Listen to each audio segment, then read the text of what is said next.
मेरा आप सबसे सवाल है मेरे बच्चों, कंपनी लॉ का पहला चैप्टर है प्रिलिमिनरी, प्रिलिमिनरी में दो ही सेक्शन से, section 1 and section 2, am I correct, yes और नो?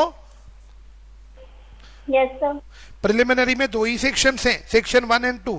सेक्शन 1 बात करता है applicability of this act. Section 1 ये लॉ बताते, ये लॉ किस पे एप्लीकेबल है सेक्शन 1 में बताया जाएगा। ध्यान से सुनना, इस लॉ का नाम है कंपनीज एक्ट 2013। आई रिपीट, इस लॉ का टाइटल है companies act 2013। It is applicable on whole of India. I repeat, ये लॉ पूरे इंडिया पे एप्लीकेबल है। कौन सी डेट से एप्लीकेबल हुआ है? अगेन सीजी जो डेट नोटिफाई करेगी उस डेट से एप्लीकेबल होगा। ये लॉ किसी एक डेट से एप्लीकेबल ही नहीं हुआ। मैंने कई बार क्लास में भी बोला था, ये लॉ अलग अलग डेट्स पे एप्लीकेबल हुआ। कुछ सेक्शन एक डेट से एप्लीकेबल हुए, कुछ सेक्शन किसी और डेट से एप्लीकेबल हुए, अलग अलग डेट्स पे इस लॉ एप्लीकेबल हुआ है। Companies act also applicable to से पहले मैं आपसे सवाल पूछता हूं, कंपनीज एक्ट किस पे एप्लीकेबल है? सर कंपनीज एक्ट कंपनीज पे एप्लीकेबल है। I repeat my words.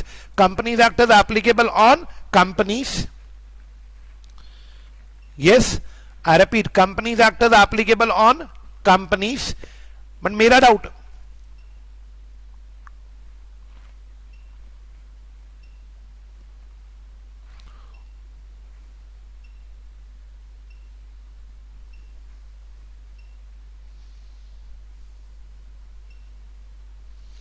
Yes companies act companies पे तो एप्लीकेबल है। क्या ये पुरानी कंपनीज पे भी एप्लीकेबल है? हाँ सर, एग्जिस्टिंग कंपनीज मतलब जो 1956 में रजिस्टर्ड हुई थी या इससे भी पहले के कंपनी लॉ में जो कंपनियां रजिस्टर्ड हुई हैं, ये लॉ उन पे भी एप्लीकेबल है। अपार्ट फ्रॉम कंपनीज ये law banking company, insurance company, electricity company और वो कंपनीज जिनका अपना स्पेशल एक्ट है, उन चारों पे भी एप्लीकेबल है। क्या companies act banking companies, insurance companies, electricity companies, special act वाली कंपनी सब पे एप्लीकेबल है? हाँ, लेकिन मैंने ब्रैकेट में बोला banking company, insurance company, electricity company, special companies, इन सब के ऊपर एक पंगा है बेटा। यहाँ पे देखो मैंने क्या लिखा, only if this act is not contradictory with their special act. अगर, बड़ा सिंपल सा सवाल है मेरे बच्चों, जब आप देना फटाफट याद करके, banking company banking regulation act को मानती है, वो उसका स्पेशल एक्ट है, से यस और नो? यस। लेकिन उस पे कंपनीज एक्ट 2013 भी एप्लीकेबल है। क्या वो साइमल्टेनियसली दोनों लॉस को फॉलो करती है? आई रिपीट, क्या वो साइमल्टेनियसली दोनों लॉस को फॉलो करती है? तो जवाब है यस। बट अगर इन दोनों लॉस में किसी पॉइंट को लेके कॉन्ट्रडिक्शन आया तो वो क्या करती हैं? कमन फास्ट, बैंकिंग लो तो वो अपने स्पेशल एक्ट को फॉलो करती है। ये चीज जो मैंने बोली ये सिर्फ बैंकिंग कंपनी के लिए नहीं बोली, same is with insurance companies, same is with electricity companies, और लास्ट इज स्पेशल कंपनीज जिनका अपना स्पेशल एक्ट है। Can I use a word ICAI? ICAI is a special company because उसका अपना स्पेशल एक्ट है, चार्टर्ड अकाउंटेंट एक्ट 1949 बेटा। Okay, तो मेरा सवाल, ये कंपनीज एक्ट इन सब पे भी एप्लीकेबल है। सेक्शन 1 में किसी को कुछ पूछना है? फटाफट बोलो। नहीं है कोई डाउट? क्लियर? तो एक बार सम अप करते हैं section 1। This act is applicable on whole of India. This act is not only applicable on companies, it is applicable on existing companies, banking companies, insurance companies, electricity companies, special companies. क्या ये चीज MCQ में पूछी जा सकती है बच्चों? Yes, okay. तो प्रिलिमिनरी में सेक्शन 1 हो गया। सेक्शन 2 डेफिनेशन से, मैं फिर बोलता हूं सेक्शन 2 डेफिनेशन में नहीं करवाऊंगा ऐसे, जो डेफिनेशन जब जरूरत पड़ेगी तब अपने आप रिकॉल हो करा देंगे। सेक्शन 2 डेफिनेशन हम अभी नहीं करेंगे। फिर सेक्शन 3 से 22 बात करता है इनकॉर्पोरेशन की। आई रिपीट, सेक्शन 3 से सेक्शन 22 बात करता है इनकॉर्पोरेशन की। लीजिए बेटा, इनकॉर्पोरेशन में 3 से शुरू करते हैं, formation of company, section 3। I repeat, formation of company, section 3।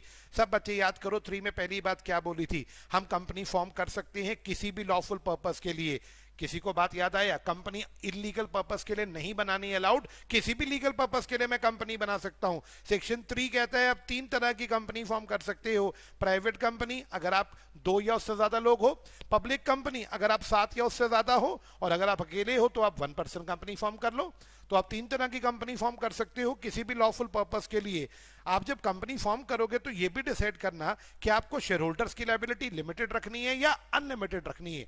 मतलब पहले ये डिसाइड करो कि प्राइवेट खोलनी है, पब्लिक खोलनी है या 1% कंपनी खोलनी है, उसके बाद ये डिसाइड करेंगे कि लायबिलिटी लिमिटेड रखनी है या अनलिमिटेड।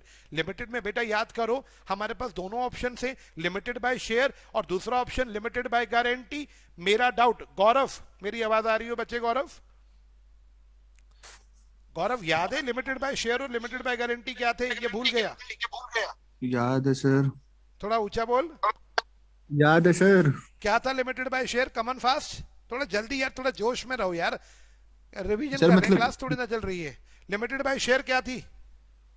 सर हम शेयर होल्डर से तब पैसे, वो जो अनपेड अमाउंट है वो मंगवा सकते हैं वाइंडिंग अप के टाइम पे। लिमिटेड बाय शेयर का पैसा लिमिटेड बाय शेयर वाली कंपनी में जो अनपेड कॉल होती है वो हम सिर्फ वाइंडिंग अप में मंगवा सकते हैं या कभी भी मंगवा सकते कभी भी हैं? कभी भी कभी भी कभी कभी भी भी। वो तो और गारंटी। लिमिटेड बाय गारंटी में वाइंडिंग अप पे हाँ, गारंटी का जितना अमाउंट सिर्फ जितना वाइंडिंग अप शेयर पे होल्डर, मंगाएंगे। हाँ लिमिटेड का जितना मतलब तो शेयर क्लियर है ना, लिमिटेड बाय शेयर में शेयर से ज्यादा नहीं मंगाएंगे, गारंटी में गारंटी से ज्यादा नहीं जितना शेयर मंगाएंगे, है ना होल्डर ने बेटा? बोला। हाँ तो यस ये बात सर। क्लियर है सेक्शन 3 में कि कोई भी लॉफुल पर्पस के लिए तीन तरह की कंपनी फॉर्म की जा सकती है, लिमिटेड भी हो सकती है और अनलिमिटेड भी। 3 में अगर कोई सवाल नहीं है तो can I move to 3A? Yes sir. Yes Yes, sir. sir. Okay, Yes, sir. 3 के बाद 3A, members severally liable, section 3A। ये सेक्शन कब एप्लीकेबल है बेटा? सुनो ध्यान से। अगर कभी भी किसी कंपनी के नंबर ऑफ मेंबर 7 से या 2 से नीचे गिर जाए, किसी पब्लिक कंपनी के मेंबर 7 से नीचे हो जाएं या प्राइवेट कंपनी के मेंबर 2 से कम हो जाएं, सर ये तो मिनिमम होता है ना, इससे कम तो नहीं होने चाहिए, अगर हो जाएं तो क्या होगा? 3A जवाब देता है ऐसी कंपनीज को 6 महीने का टाइम मिलेगा अपने मेंबर्स वापस बढ़ाने के लिए। अगर आज इनके मेंबर्स घट गए हैं किसी पब्लिक कंपनी के या प्राइवेट कंपनी के, तो they will be getting 6 months to increase their members once again. लेकिन अगर 6 महीने एक्सपायर हो गए और इन्होंने अपने मेंबर्स नहीं बढ़ाए और अपना बिजनेस कंटिन्यू रखा, ये तो बदतमीजी है। क्या रूल सिखाया था? 6 महीने के बाद जितने भी रिमेनिंग अवेयर मेंबर होंगे बेटा वो लायबल होंगे फॉर ऑल दी डेट्स, जो डेट्स कंपनी 6 महीने बाद इनकर करेगी। याद करो मैंने क्या बोला, 6 महीने मिलेंगे आपके मेंबर। आज तारीख हो गया बेटा 23 अक्टूबर को। अगर आपके मेंबर्स घट गए हैं तो यहां से 6 महीने जोड़ लो, 6 महीने में मेंबर बढ़ा लेना। नहीं बढ़ा पाए तो 6 महीने के बाद जो भी रिमेनिंग अवेयर मेंबर्स होंगे उस समय कंपनी के, दे will B liable for all the liabilities. लेकिन कौन सी लायबिलिटीज? जो 6 महीने के दौरान आई? नहीं नहीं नहीं नहीं, जो लायबिलिटीज 6 महीने के बाद अराइज होंगी बेटा। 3A याद आया किसी बच्चे को थोड़ा सा? Yes, sir. Can we move to next section? Yes, sir. 3A clear है? ब्रेक 1 मिनट की मारते हैं। विनीत है क्लास में? Vineet, yes sir. विनीत थोड़ा ऊंचा बोलो, सोए पड़े थे क्या? हेलो विनीत। यस सर, मैं तो ऊंचा ही विनीत, बोल रहा हूँ। थोड़ा सा और बोलूं सेक्शंस पे या कम बोलूं? सर ठीक है इतना। सफिशिएंट है इतना? Yes sir. चलिए, आप में से कोई और बच्चा सजेशन देना चाहे? Can I should I proceed? कुछ और डेप्थ में जाने अगले सेक्शन लेके जाऊं या इतना बहुत है? किसी इतना और? बहुत है सर। सर बहुत है। बहुत है, डन बेटा, ओके। चलिए 3A के बाद कौन सा आया भाई लोग? 4 आया। 4 का नाम मेमोरेंडम और 5 आया। 5 का नाम आर्टिकल्स। पहले 4 की बात करते हैं, मेमोरेंडम। पॉइंट 1 डेफिनेशन 2 क्लॉज 56 में मिलेगी। मेमोरेंडम की डेफिनेशन याद करो। Memorandum means memorandum of association of a company as originally framed or as altered from time to time in pursuance of any previous company law or of this act। मुझसे एक बच्चा बोलेगा हशमीत sir definition आ सकती है paper में लिखने को? मुश्किल है, लर्न करें, कर लेना, कॉन्फिडेंस आ जाएगा कि कुछ तो लर्न करा मैंने। हाँ, डेफिनेशन ऑफ मेमोरेंडम 2 क्लॉज 56 से। उसके बाद सेक्शन 4 का सब सेक्शन 1 बात करता है मेमोरेंडम के कंटेंट से। ये कहता है मेमोरेंडम में सबसे पहले कंपनी का नाम आएगा, उसके बाद जिस स्टेट में कंपनी का रजिस्टर्ड ऑफिस है वो स्टेट का नाम आएगा, कंपनी के ऑब्जेक्ट्स बताए जाएंगे मेमोरेंडम में, मेंबर्स की लायबिलिटी बताई जाएगी, लिमिटेड है या अनलिमिटेड, कंपनी का कैपिटल बताया जाएगा। आप में से कोई बच्चा बताएगा कि मेमोरेंडम में कौन सा कैपिटल बताया जाता है? Subscribe capital, issued capital, paid up capital या authorise capital? Authorise. Authorise capital, very good. Okay, next सवाल, नॉमिनी का नाम आएगा अगर 1% कंपनी है। क्या बात क्लियर? और last but not the least, subscribers memorandum पे साइन करेंगे। कोई बच्चा यहां मुझे याद कराएगा मेमोरेंडम पे कितने सब्सक्राइबर्स के साइन चाहिए? कमन फास्ट। जितने भी हैं जितने भी सारे हैं, वर्षा का subscribers सवाल। नहीं, ये नहीं है लॉ में। कितने सब्सक्राइबर्स के साइन चाहिए? कोई और बच्चा जवाब दे सकता है? कमन फास्ट। पब्लिक कंपनी में 7 एंड प्राइवेट में 2। वेरी गुड स्पर्श। पब्लिक कंपनी में कम से कम 7 सब्सक्राइबर साइन करेंगे। वर्षा ने बोला था जितने हैं सारे कर दो, वो भी ठीक है, गलत नहीं है, बट कम से कम अगर करवाने हैं तो 7 के करवाना, पब्लिक में, प्राइवेट में 2 के। यहाँ पे स्पर्श एक बात याद है, विटनेस की भी जरूरत होती थी। Yes sir. क्या विटनेस भी अपने साइन करेगा? मैंने डब्ल्यू भी लिख दिया भाई, ठीक है, यस सर। डन। तो कंटेंट की बात क्लियर है। Can we move towards requirements for subsection 1? Clear. अब रिक्वायरमेंट्स फॉर नेम, कंपनी अपना नाम क्या रखे, उसके लिए 2 सबसेक्शन, सबसेक्शन 2 और सबसेक्शन 3 कुछ समझाते हैं।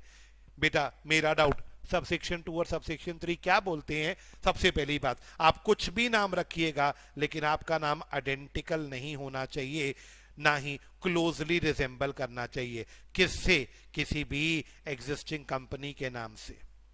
किसी भी एग्जिस्टिंग कंपनी के नाम से आपका नाम identical, what is identical? Same to same नहीं होना चाहिए। What is closely resemble? बिल्कुल मिलता जुलता नहीं होना चाहिए। सेकंड, आप कोई ऐसा नाम नहीं लिखेंगे जो कि बोलना ही ऑफेंसिव हो। एग्जांपल, आप गालियों के नाम पे कंपनी रजिस्टर नहीं कराएंगे। थर्ड, आपका नाम सेंट्रल गवर्नमेंट के ओपिनियन में अनडिजायरेबल नहीं होना चाहिए। आप में से किसी को अगर एग्जांपल याद हो तो मैंने दिया था, आप किसी कंट्री का एम्बलम नहीं चुराएंगे, किसी कंट्री का, किसी बंदे का पॉपुलर नाम पे आप कंपनी नहीं रखेंगे, नहीं तो आपके नाम को सेंट्रल गवर्नमेंट क्या मानेगी बेटा? अनडिजायरेबल। पॉइंट नंबर डी कहता है आपका नाम ऐसा नहीं होना चाहिए कि लोगों को लगे कि आप गवर्नमेंट से कनेक्टेड हो। आपका ऐसा नाम बिल्कुल नहीं होना चाहिए। और last but not the least, कुछ स्पेशल वर्ड्स भी हैं। अगर आपको वो वर्ड्स यूज करने हैं अपने नाम पे तो आपको पहले सेंट्रल गवर्नमेंट से पूछना पड़ेगा। Any of you can give me 1 example? ऐसा कौन से वर्ड्स थे जिन्हें यूज करने के लिए हमें सेंट्रल गवर्नमेंट का अप्रूवल लेना होता था? Come on. National. Emperor, king. आवाज नहीं है, थोड़ा सा ऊंचा बेटा। किसी को याद है ऐसा कोई वर्ड जिसे यूज करने से पहले we use to take approval of central government? Bharat. Bharat government. Bharat हो गया, prime minister, chief minister, president. राष्ट्रपति, प्रेसिडेंट। आया याद? ओके, ये सबसेक्शन 2 और सबसेक्शन 3 हो गए। क्वांटिफाई कर दूं तो ए बी सी जो थे ये सबसेक्शन 2 से थे, डी और ई जो थी वो सबसेक्शन 3 में थे। सबसेक्शन 2 3 में नेम के बारे में बात कर रहा, सबसेक्शन 4 5 बात करते हैं रिजर्वेशन ऑफ नेम की। नाम रिजर्व करवाना है। आप में से कोई याद करके बताएगा, जब भी हम कोई नई कंपनी बनाएंगे तो हमें नाम रिजर्व करवाना चाहिए। रिजर्व कराने से फायदा ये होगा, जो नाम हम रखना चाहते हैं अगर हम उसे पहले ही रिजर्व करा लेंगे तो वो नाम हमें मिल जाएगा, नहीं तो क्या पता कोई और ले जाए वो नाम। अगर आप अपनी कंपनी बना रहे हो तो आप 20 दिन के लिए नाम मैक्सिमम रिजर्व करवा सकते हो। आप रजिस्ट्रार को अप्लाई करेंगे, कुछ डॉक्यूमेंट्स देंगे, उसको सही लगेगा, वो नाम 20 दिन के लिए रिजर्व कर देगा। अगर आप कभी भी कोई न्यू कंपनी बनाएं, आपको मेरी सजेशन है नाम रिजर्व करवाइए। लॉ नहीं कहता कि रिजर्व करवाना कंपलसरी है, बट आई वुड सजेस्ट करवा लेना रिजर्व बेटा, उससे ना दिक्कत नहीं आएगी। मेरा डाउट। अब बी पॉइंट कहता है अगर कोई एग्जिस्टिंग कंपनी है जो अपना नाम बदलना चाहती है, हीरो होंडा याद करो अपना नाम बदल के हीरो मोटर कॉप करना चाहती है। अब उसने पहले चेक किया हीरो मोटर कॉप अवेलेबल है, अवेलेबल है, वो बोली मुझे ये नाम रखना है। लॉ कहता है आप पहले इस नाम को रिजर्व करवाओ। Hero Honda Hero motor corp को अगर रिजर्व करवाती है, कंपनी रिजर्व करवाएगी तो मैक्सिमम 60 डेज के लिए रजिस्ट्रार रिजर्व कर देगा नाम। हम लोग न्यू कंपनी बनाने जाएंगे तो 20 दिन के लिए रिजर्व होगा। और अगर हम लोग एग्जिस्टिंग कंपनी बना रहे हैं, एग्जिस्टिंग कंपनी अपना नाम बदलना चाहती है तो वो मैक्सिमम 60 डेज के लिए नाम रिजर्व हो जाएगा। लेकिन फ्री में रिजर्व होगा या कुछ फीस जाएगी? कोई बच्चा जवाब दे दे। फीस जाएगी सर। कुछ फीस जाएगी। लर्न करनी है फीस या नहीं करनी? सर मालूम है। नहीं करना। ओके, नेक्स्ट सवाल पे मूव करते हैं। सर रिजर्वेशन कैंसिल भी हो सकती है क्या? हाँ बेटा, अगर आपने झूठ इंफॉर्मेशन देके किसी का नाम चुराने की कोशिश करी तो आपकी रिजर्वेशन कैंसिल होगी और 1 लाख तक की पेनल्टी आप पे लगाई जा सकती है जिसने झूठ बोल के नाम रिजर्व करवाया था। मैंने एग्जांपल दिया था, किसी फेमस बंदे का नाम चुरा के हमने रिजर्व करवा लिया, ये गलत है, मेरा डाउट। लेकिन अगर आपने कंपनी रजिस्टर करवा ली, किसी का नाम चुरा के आपने कंपनी रजिस्टर करा ली, तो यहाँ पे बेटा ये लर्न करना जरूरी है कि रजिस्ट्रार, आगे आप देखना, आज यहाँ पे आपको एक बात बड़ी जरूरी बताऊंगा इस क्लास में कि किसी सेक्शन में रजिस्ट्रार ऑर्डर देगा, किसी सेक्शन में सेंट्रल गवर्नमेंट ऑर्डर देगी, किसी सेक्शन में एनसीएलटी ऑर्डर देगा। मेरी हाथ जोड़ के रिक्वेस्ट है, बड़े अलर्ट माइंड होके सुनना सेक्शंस को। नहीं तो कंफ्यूज हो जाओगे यार, कहीं सेक्शन में सीजी आ रहा है, कहीं एनसीएलटी ऑर्डर दे रहा है, कहीं आरओसी ऑर्डर दे रहा है, यार ये तमाशा क्या लगा रखा है। प्लीज बारीकी से समझना मेरा डाउट। हाँ, मैंने बोला अगर आपने कंपनी रजिस्टर करा ली है, झूठ नाम रिजर्व करवाया, तो मेरा डाउट लॉ मेकर कहते हैं उस केस में रजिस्ट्रार कंपनी को बुला के बोलेगा तूने गलत नाम से रिजर्व करवाया है, अपनी कंपनी रजिस्टर कराई है। कंपनी की बात को सुनेगा और तीनों में से कोई भी ऑर्डर सुना सकता है। ऑप्शन 1, रजिस्ट्रार कंपनी को निर्देश दे सकता है कि 3 महीने में ओआर ऑर्डिनरी रेजोल्यूशन पास करके अपना नाम बदलो क्योंकि आपने किसी का नाम चुराया है। ऑप्शन 2, या रजिस्ट्रार कंपनी का नाम रजिस्टर ऑफ कंपनीज में से काट सकता है। Option 3, make a petition for winding up, registrar एक पिटीशन लगाएगा एनसीएलटी को, एनसीएलटी मतलब नेशनल कंपनी लॉ ट्रिब्यूनल को एक रिक्वेस्ट करेगा सर इस कंपनी का वाइंड अप कर दीजिए। ऑप्शन ए, कंपनी का नाम काटने की कंपनी को रिक्वेस्ट करेगा कि अपना नाम बदलो, या फिर ऑप्शन बी, कंपनी का नाम रजिस्टर से काट देगा। ऑप्शन 3, कंपनी के वाइंड अप करेगा। देखना यही चीजें अभी आगे फिर मिलेंगी, लेकिन उसमें रजिस्ट्रार नहीं कह रहा होगा, कोई और अथॉरिटी कह रही होगी। तो मेरा डाउट, अगर आपने नाम रिजर्व करवाया है, कंपनी रजिस्टर नहीं हुई थी तो रिजर्वेशन कैंसिल होगी, 1 लाख की पेनल्टी लगेगी। कंपनी रजिस्टर होगी तो कंपनी की पहले बात सुनी जाएगी, अपॉर्चुनिटी ऑफ बीइंग हर्ट दिया जाएगा, उसके बाद ए बी सी में से कुछ भी हो सकता है बेटा। This is reservation of name. Next सवाल पे मूव करते हैं। What shall be the form of memorandum? 4 subsection 6 कहता है मेमोरेंडम का फॉर्म है शेड्यूल 1 में गिवन है। टेबल ए, बी, टेबल सी, टेबल डी, टेबल ई, 5 टेबल्स हैं। याद करो, टेबल ए कौन सी कंपनी का था? Limited by share. Table B कौन सी कंपनी का था? Limited by guarantee and having no share capital. Table C किसका था? Limited by guarantee and having share capital. Table D किसका था? Unlimited company having no share capital. और table E किसका था? Unlimited company having share capital. Last बात, distribution of profits, बड़ा simple सा सवाल है। 4 सबसेक्शन 7 क्या कहता है? कहता है अगर कंपनी डिविडेंड देने की बात करते हैं तो डिविडेंड सिर्फ किसको देना है? आप में से कोई बताएगा? नॉन मेंबर्स को डिविडेंड दिया जाता है या मेंबर्स को? कमन फास्ट, मेंबर्स को। तो बस ये बात याद रखना। 4 सबसेक्शन 7 कहता है नॉन मेंबर्स को डिविडेंड देने की बात करोगे तो वो वॉइड होगा। That's all with respect to section 4। किसी के मन में कोई सवाल है मेमोरेंडम को लेके? Okay, let's move towards article, section number 5। Again article की डेफिनेशन वहां मेमोरेंडम की 2 क्लॉज 56 में थी, आर्टिकल की डेफिनेशन 2 क्लॉज 5 में है। What is article? Same definition यार, मेमोरेंडम वाली आर्टिकल में लगा देना। Article means articles of association of a company as originally framed or as altered from time to time in pursuance of any previous company law or of this act। एक बार definition learn करनी है memorandum की, memorandum word हटा देना, article लगा देना। चलिए second, section 5 sub section 1 और 2 बात करते हैं आर्टिकल के कंटेंट की। आर्टिकल में कंपनी अपने मैनेजमेंट के रूल्स और रेगुलेशन लिखती है। पहले इनमें वो रूल्स लिखे जाते हैं जो लॉ ने प्रिस्क्राइब कर रखे हैं, जो लॉ कहता है लिखने को वो लिखना पड़ेगा। उसके बाद कंपनी अपनी मर्जी से भी इसमें कुछ लिख सकती है बेटा। आर्टिकल में पहले वो रूल्स लिखिए जो कंपनी को लॉ ने प्रिस्क्राइब करे, उसके बाद आप वो रूल्स भी ऐड कर सकते हैं बेटा जो लॉ ने प्रिस्क्राइब करे हैं। नेक्स्ट सवाल, किसी को याद है what was entrenchment? 5 sub section 3, 4, 5। Any of you remember what was entrenchment? Come on fast. Yes, sir. हाँ जी गौरव, what was entrenchment? सर अगर जैसे कोई लॉ में लिखा हुआ है तो उसको और स्ट्रिक्ट करना है। और ज्यादा स्ट्रिक्ट करना, बिल्कुल ठीक बात।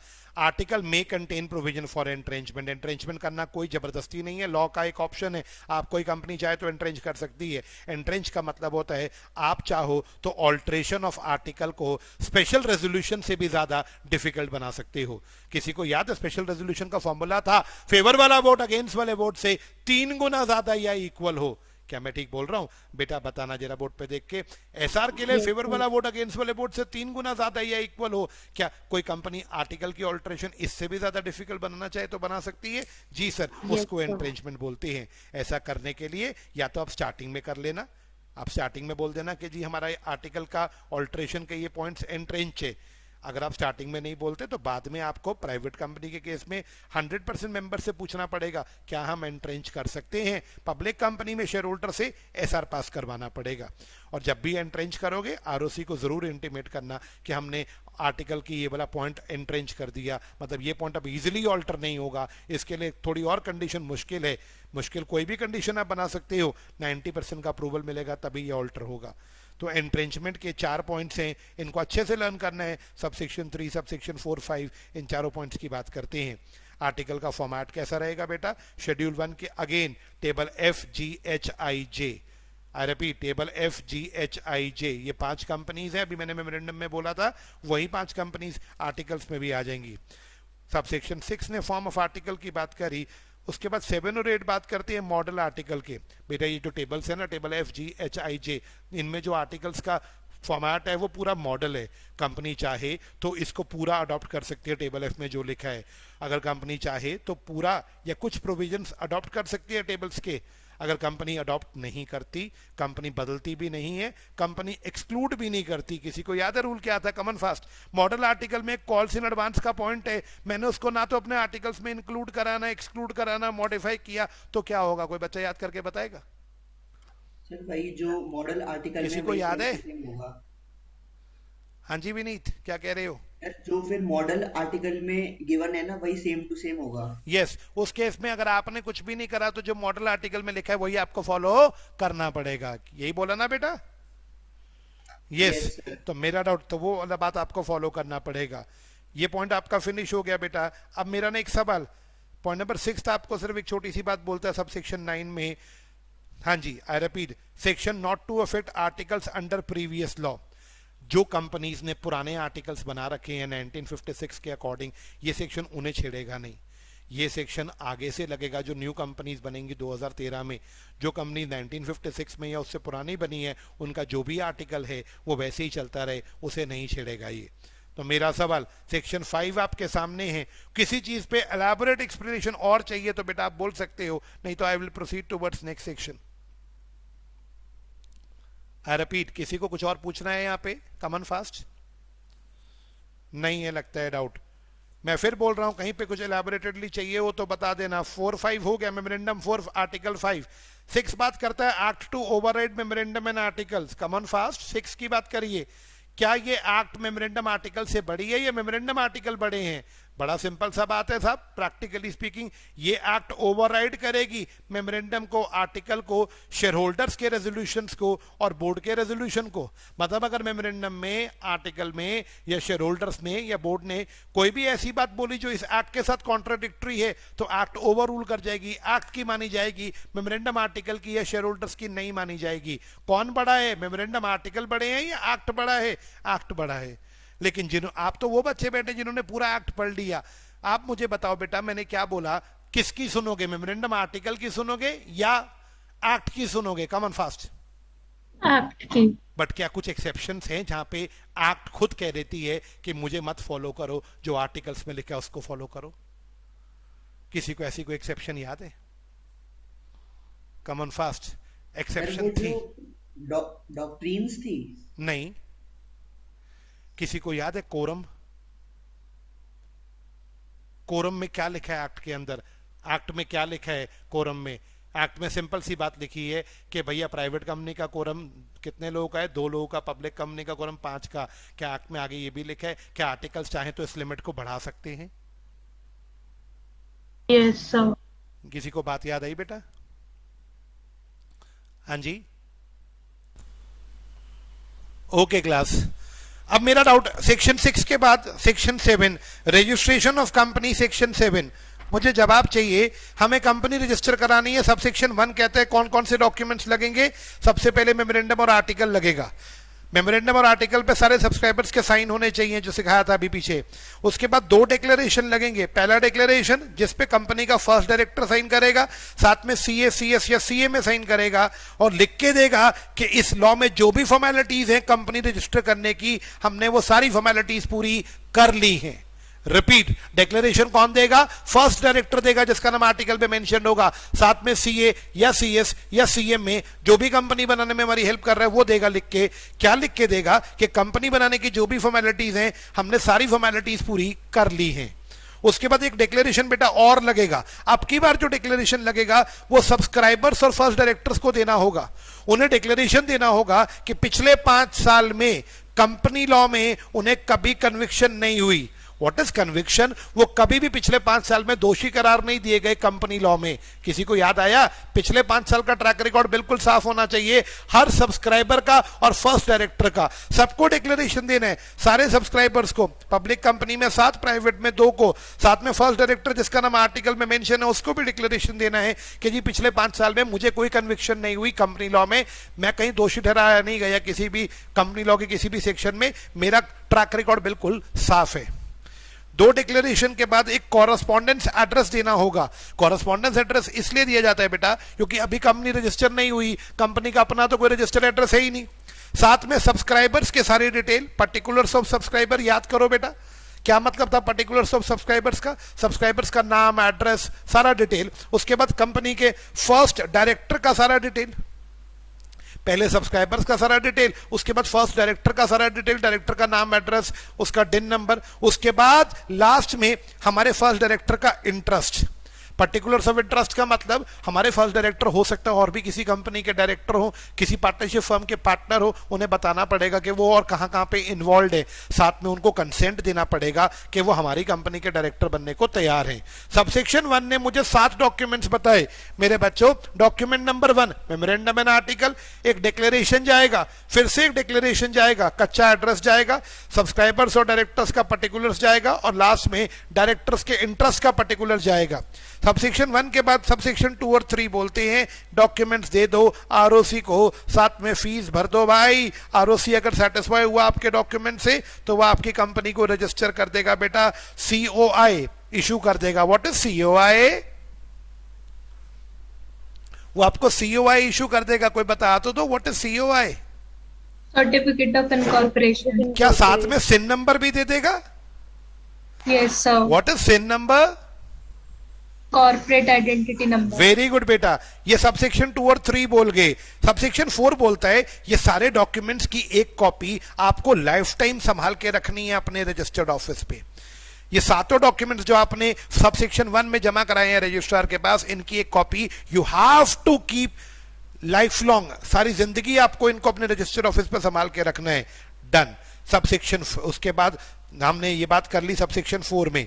अब हम आगे बढ़ते हैं, पनिशमेंट के बारे में बात करते हैं। Punishment for false information. बेटा अगर कंपनी रजिस्टर करते समय आपने कुछ झूठ बोला या कोई मटेरियल बात छुपाई तो जो पर्सन भी झूठ बोल रहा है ही और she will be liable under section 447। किसी को याद आया? 447 फ्रॉड का सेक्शन था हमारे लॉ में।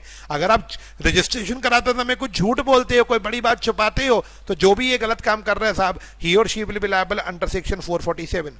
साथ में अगर कंपनी रजिस्टर हो गई बट झूठ बोल के गलत काम करके कंपनी को रजिस्टर कराया गया तो कंपनी के प्रमोटर्स पहला बंदा, फर्स्ट डायरेक्टर जिसका नाम आर्टिकल में लिखा है दूसरा बंदा, और सीए में जिन्होंने कंपनी बनाने के लिए डिक्लेरेशन पे ऊपर साइन किया था, ये तीनों लोग भी लायबल होंगे 447 में। वंस अगेन झूठ बोला जिस बंदे ने ए पॉइंट, वो तो लायबल हो गई 447 में। अगर उसने झूठ बोला है, साथ में अगर झूठ बोल के कंपनी रजिस्टर करवा ली, गलत पर्पस से कंपनी रजिस्टर करवा ली बेटा, तो साथ में उसके प्रमोटर्स, फर्स्ट डायरेक्टर, सीए में भी लायबल होंगे अंडर सेक्शन 447। ये 2 बातें सीखी। अब यहां पे देखो रजिस्ट्रार का ऑर्डर नहीं है, यहां ट्रिब्यूनल का ऑर्डर है। अगर आपने झूठ बोल के कंपनी रजिस्टर कराई है बेटा, तो ट्रिब्यूनल के पास अगर किसी ने कंप्लेंट कर दी कि सर ये कंपनी गलत तरीके से रजिस्टर हुई है, तो ट्रिब्यूनल आपको बुलाएगा, कंपनी को बुला के अपॉर्चुनिटी ऑफ बीइंग हर्ड देगा, कंपनी के सारे ट्रांजैक्शंस ऑब्जर्व करेगा। कंपनी बना ली है बट झूठ बोल के गलत पर्पस के लिए कंपनी बनाई थी, कोई बात छुपा के कंपनी बनाई थी, तो आपको बुलाएगा, आपकी बात को सुनेगा, आपके कामकाज को देखेगा, आपने क्या ट्रांजैक्शन सेंटर करे, उसके बाद 1 2 3 4 5 इन पांचों में से कोई भी ऑर्डर ट्राइब्यूनल पास करेगा सेक्शन 7 में, रजिस्ट्रार या सेंट्रल गवर्नमेंट नहीं पास करेगी ऑर्डर। रजिस्ट्रार, ट्रिब्यूनल ऑप्शन 1, अगर इसके पास कंप्लेंट आई थी, या आपको पहले बोलने का मौका देगा कंपनी, आपके ट्रांजैक्शंस को ऑब्जर्व करेगा, उसके बाद आपकी मैनेजमेंट से रिलेटेड कोई भी ऑर्डर ये सुना सकता है।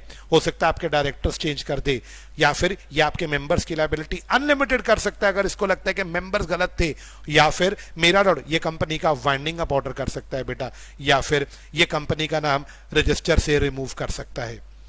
मेरा डाउट, ट्रिब्यूनल रिमूव नहीं करेगा नाम, रिमेंबर, डायरेक्ट करेगा रिमूव करने के लिए। आप में से कोई मुझे बताएगा रजिस्टर से नाम कौन काटेगा? कमन फास्ट, कंपनी का नाम रजिस्टर ऑफ कंपनीज में से कौन काटेगा? यस। रजिस्ट्रार, रजिस्ट्रार को कौन डायरेक्ट करेगा, नाम काट दो इस कंपनी का। ट्रिब्यूनल। ट्रिब्यूनल डायरेक्ट करेगा, कंपनी का नाम काट दो। ऑप्शन 1 ट्रिब्यूनल कंपनी के मैनेजमेंट से रिलेटेड कोई रेगुलेशन ऑर्डर सुना सकता है, मेंबर्स की लायबिलिटी अनलिमिटेड कर सकता है, कंपनी को वाइंडिंग अप का ऑर्डर सुना सकता है, या फिर रिमूवल ऑफ नेम का ऑर्डर सुना सकता है। और रजिस्ट्रार को बोल सकता है इस कंपनी का यार नाम रिमूव करो। इन 4 के बाद 5वां लिखा such order as it thinks fit. अगर इन चारों के अलावा ट्रिब्यूनल को कोई और जेन्युइन कारण लगता है, कोई और चीज लगती है जेन्युइन, एग्जाम्पल ट्रिब्यूनल को लगता है ये बदतमीज कंपनी को किसी शरीफ कंपनी के साथ अमलगमेट कर देना चाहिए, ट्रिब्यूनल ऐसा भी कर सकता है बेटा। बट कुछ भी करने से पहले ट्रिब्यूनल कंपनी को बोलने का मौका देगा, बोलेगा कंपनी बता हम तेरी वाइंडिंग अप क्यों ऑर्डर ना करें, बता कंपनी हम तेरा नाम रजिस्टर से क्यों ना कटवाएं। मेरा डाउट ट्रिब्यूनल ऐसा कुछ भी कर सकता है बेटा, सेक्शन 7 ने सिखाया। सेक्शन 8 2 मिनट बाद उठाएंगे, चलो पहले सेक्शन 8 ही उठा लेते हैं। 1 मिनट रुको। 7 रजिस्ट्रेशन ऑफ कंपनी क्लियर है, किसी के मन में कोई डाउट है रजिस्ट्रेशन ऑफ कंपनी को लेके? No sir. ओके सर 447 में क्या क्या होता है? हाँ बेटा, कशिश आपने पूछा 447 में बेटा पनिशमेंट थी ना फ्रॉड की, क्या पनिशमेंट थी याद नहीं? सर वो तो पता है बट मतलब कॉन्ट्रावेंशन क्या क्या होते हैं? 447 में कॉन्ट्रवेंशन क्या क्या होती है, मुझे क्वेश्चन थोड़ा क्लियर करो अच्छे से, नहीं समझ आया आपका क्वेश्चन। सर उसमें मतलब पेनल्टी कंपनी पे कितनी लगती है, डायरेक्टर पे कितनी लगती है? मैंने चलो ये बात मैं आपको आगे सिखाऊंगा कशिश, पूरा है इसके ऊपर मेरा चार्ट बना हुआ अगले चैप्टर में। उसमें था ना 3 साल की सजा होती है मिनिमम, 10 साल की मैक्सिमम सजा होती है, जितने का आपने फ्रॉड किया उतने अमाउंट का मिनिमम फाइन है, मैक्सिमम 3 गुना फाइन है। सिखाऊंगा बेटा आगे ये बात, ठीक है दोबारा से। ओके अभी आओ मेरा सेक्शन 7 में किसी के मन में कोई और सवाल तो नहीं है? ओके 8 अभी पढ़ते हैं, 9 सीख लो पहले। Effect of registration. सेक्शन 9 छोटा सा सेक्शन है लेकिन बहुत काम का सेक्शन है। कंपनी रजिस्टर हो गई, जिस दिन कंपनी का इनकॉर्पोरेशन हो गया बेटा उस दिन से कंपनी एग्जिस्टेंस में आ जाएगी। कंपनी अपने नाम पे जो कॉन्ट्रैक्ट करना चाहती है बेटा कर सकती है। Company will come into existence from the date entered in COI. अब यहाँ पे क्वेश्चन, कई बार क्वेश्चन लगे एग्जाम में, आपने देखे होंगे, वो कहता है जी कंपनी को सीओआई, कंपनी का सीओआई पे जो डेट मेंशन है वो है 10 अक्टूबर, लेकिन सीओआई कंपनी को रिसीव हुआ 15 अक्टूबर। बताओ जी कंपनी की रजिस्ट्रेशन कब से मानी जाएगी, जो डेट सीओआई पे मेंशन है या जिस दिन रिसीव हुआ? कमन फास्ट। जो डेट मेंशन है सीओआई पे, जो डेट सर्टिफिकेट पे मेंशन है। कई बार इस पे केस स्टडी लगी है बेटा एग्जाम में।